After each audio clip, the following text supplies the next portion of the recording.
Hà sẽ mất tích nia chứ hả nè. Thì tao mấy anh này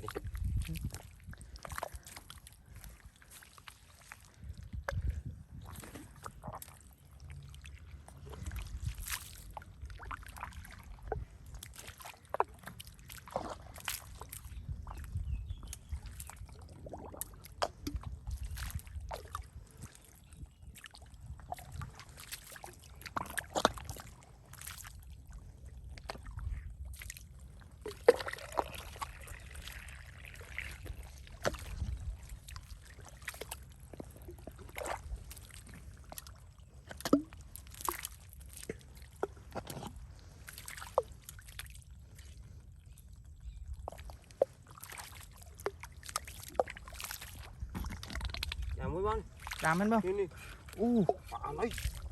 thùng á.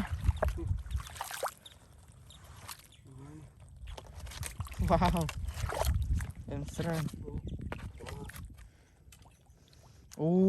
kiếp ấy rồi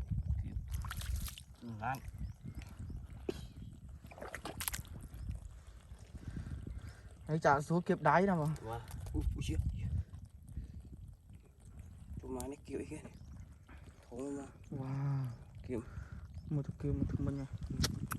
em xem mà bà này không oh my god bà này nè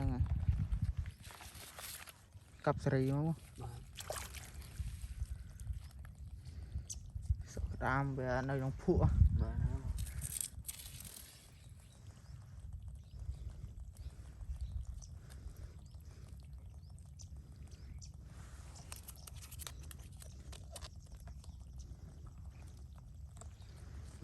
khăm sai ơi khăm sai khăm sai đi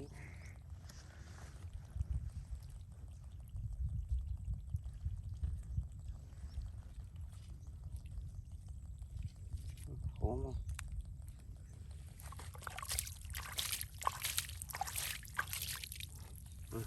wow bà này xem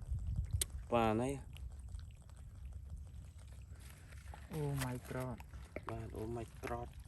cặp sợi có biết không cặp